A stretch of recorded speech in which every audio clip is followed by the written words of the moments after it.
حضرت عبداللہ ابن عباس رضی اللہ تعالیٰ عنہ سے مروی ایک روایت ہے، میں ایک دن حضور کے پیچھے بیٹھا ہوا تھا، سواری میں حضور کا ردیف تھا، تو حضور نے فرمایا، اے بیٹے، اے لڑکے، میں تجھے کچھ کلمات سکھاتا ہوں، تو اللہ کے حقوق کا خیال رکھ تو وہ تیری حفاظت فرمائے گا۔ تو اللہ تعالیٰ جل شانہ کے احکام کی حفاظت کر، تو اسے اپنے سامنے پائے گا۔ اذا سألت فاسأل اللہ، جب سوال کرے تو اللہ سے ہی سوال کرے، اللہ سے مانگنے کا مزاج پیدا کر لیں کہ فرمایا تمہارے جوتے کا تسمہ بھی ٹوٹ جائے تو وہ بھی اللہ سے مانگو۔ ضرور بازار میں جاؤ دکاندار سے، لیکن حقیقی طلب اللہ سے ہونی چاہیے۔ بات بات پہ اللہ سے سوال کرو، بڑی سے بڑی چیز بھی اس سے مانگو، چھوٹی سے چھوٹی چیز بھی اسی سے طلب کرو۔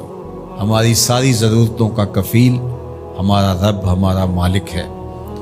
تو دوسری نصیحت یہ کی کہ جب تو استعانت طلب کرے، مدد طلب کرے، تو اللہ سے ہی استعانت طلب کرے۔ وعلم، اور جان کہ اگر ساری امت، سارے لوگ، پوری قوم جمع ہو کے تمہیں فائدہ پہنچانے کی کوشش میں لگ جائیں تو تمہیں وہی فائدہ پہنچا سکتے ہیں جو تیرے لیے تیرے رب نے لکھا ہے۔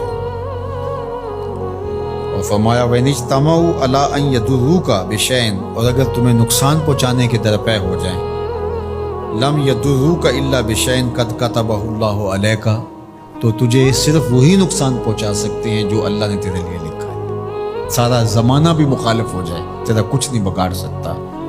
ہاں، تیرے مقدر میں اگر کوئی چیز، کوئی بگاڑ لکھا ہے تو وہ ہوگا، اس کا ذریعہ وہ بن جائیں گے۔ تو اس لیے پھر اسی سے مانگو، اسی سے طلب کرو۔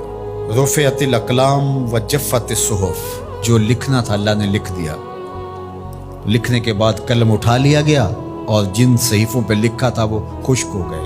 اب کتابیں بند ہیں، تو اس لیے اس نے تیرے لیے جو لکھا ہے وہ ہو کے رہے گا، تو خام خواہ لوگوں سے ڈرنے کی ضرورت نہیں ہے، اور تیرا فائدہ، تیرا نقصان اسی کے دستے قدرت میں ہے، تو اسی سے طلب کر، اسی سے مانگ۔ اور فرمایا تو اللہ تعالیٰ جل شانہ کو رخاء میں، خوشحالی میں یاد کر، یعرفک فی الشدہ، وہ تجھے مشکل میں پہچانے گا۔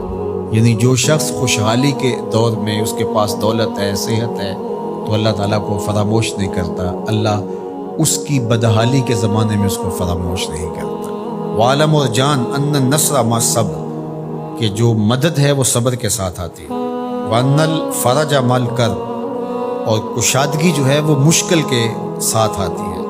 وان مع العسر یسرا، اور سہولت جو ہے وہ مشقت برداشت کرنے کے بعد آتی ہے، تنگی کے بعد فراخی آتی ہے۔ پہلو مشکل پھر تمنا، پہلو گنڈا پھر پل، شاید مگروں پہلو مکھیاں ڈس دیاں ڈنگ والیاں۔ تو یہ سب ہوتا ہے، مشکلات، تکلیفیں، آلام، مصائب، ان سب سے گزر کر کے آسانیاں آتی ہیں۔ خود حضور کی زندگی دیکھ لیجئے، مدنی زندگی مکی زندگی کے گزرنے کے بعد، طائف کے مراحل کو طے کرنے کے بعد آتی۔ تو ہم ڈائریکٹ اگر چاہیں مکی زندگی کو اختیار کیے بغیر اور طائف کی مشکلات اور سنگلاخ راستوں سے گزرے بغیر مدنی برکتیں حاصل کرنا، تو وہ نہیں پا سکتے۔ تو یہ اللہ تعالیٰ نے ایک نظام رکھا ہوا ہے۔